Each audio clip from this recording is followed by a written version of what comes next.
attempts of trying to get a Disney song into conversation. You guys! I know, right? But I hope our prize winners from the week before enjoyed their prizes. Katie with your cat-themed stationery and Rory with your chocolate hobnobs, which we know you love. Yeah. So I guess this 12-pack of caramel and cream eggs, we'll just have to eat ourselves, right? Nom, nom, nom, nom, precisely. Well, thank you guys, that's really helpful. Maybe you guys could send in some ideas that you would like to do, and then we'll have more prizes for people. Exactly. Yeah. In the meantime, we're going to set you up with our household humour for this week, which is the ketchup surprise task. Ooh. Now, this is where you have to, it's a bit naughty, you have to pretend that you accidentally cut yourself or hurt yourself. But don't actually hurt yourself. Don't actually do that. Don't do that. And when you're pretending, you have to use a bit of ketchup to pretend that you've drawn a little bit of blood, okay? And this is all trying to play a prank on a family member. Or someone in your house. Or someone in your household.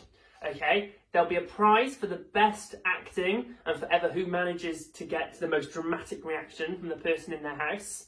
To give you a flavour of how it can be done, here's our attempt at tricking our housemate earlier when Grace was pretending to chop a lime. It was very good acting, darling. Oh! Jemima! Clem! Can you guys some tissue for me, please? What have you done? I sliced through my finger. Oh! Oh, you. Household humour! Household humour! Put your finger under the Ketchup! Oh my God.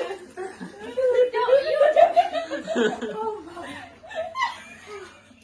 You're trying to. I don't have coronavirus, but I've had a heart attack. Oh my God.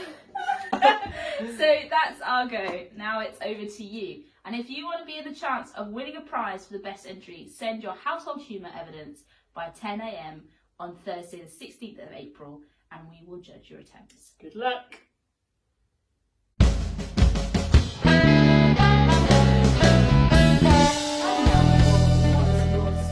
Where we've been getting to know some of your leaders a little bit better. This week it's the turn of Chris Seeger, who helps out with Saturday socials and Youth on a Sunday. I spoke to him a little earlier online, and here's what he had to say in answer to, what's your story? Hi Chris, thank you so much for joining us. It's great to see you, and it looks like you've got an amazing view there. I don't know why you're at the beach or anything, because we're meant to be staying inside, but I'm sure you'll tell us a bit more about that in a minute. Why don't you kick off by telling us a bit about your background so we can get to know you better? Okay, well, I've lived there most of my life since I was 5. Came all the way from Virginia Water. I didn't go to school locally, but I went to university up in London and did civil engineering. My dad was a scientist. I wasn't sure I wanted to do that. I think he wanted me to do that, but I went there to try out engineering and see if that's what I wanted to do. And through circumstances which are quite odd, managed to get a job in the railway industry, and I've done that for over 40 years. So one thing, I'll just show you something I've done. This was I spent 6 years rebuilding London Bridge Station. That's where we had to rebuild the 4th busiest station in the country. And we did it in sections. We shut platforms and open new ones. This is halfway through when you've got the old and new with a big gap in the middle when we're trying to rebuild it. So it's a fascinating project which I did for that time. That's really interesting. Railways. I was very keen to do something that was environmentally useful. At that time it was very low profile, but now railways are much more in the news. So I'm very pleased to be able to work in that industry for that time. Tell us a bit about your family, Chris. Oh yes, okay, yeah. Well, my mother was taken ill 3 years ago and lives in a care home. So in these strange times, I haven't seen her for 2 weeks, and it'll be another 10 weeks at least before I can visit her again.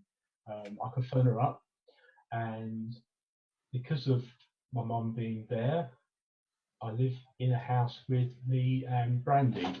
So Oh, hello, Brandy. What a nice kitty. she spends most of her time either in that pose or in a paper bag. And her bad habits are eating rubber bands and phone cables. Okay, so things I like doing. I like going to Cornwall. All my life I've been down to Cornwall, so I really enjoy doing that. I like walking, and one of the places I've been to, there's the Dolomites. Here's walking up in the hills. We walk up the Via Ferrata, the Way of Iron. Here's going up a steel ladder. I've also been out recently to the Alps and did training up in the green on how to escape from crevasses, and we went out and walked in this fantastic landscape. So these are some of the things I've been up to. That's fascinating, Chris. Wow. Would you tell us a little bit about your faith and how you got involved with church life and being a Christian? Okay. I was I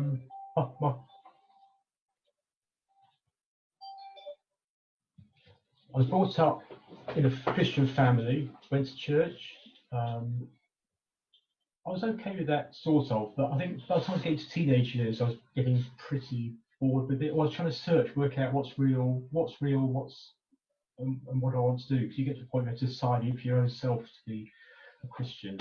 I struggled with that for some years. I think that's where, in this current time especially, I'd say also looking at the Psalms is useful.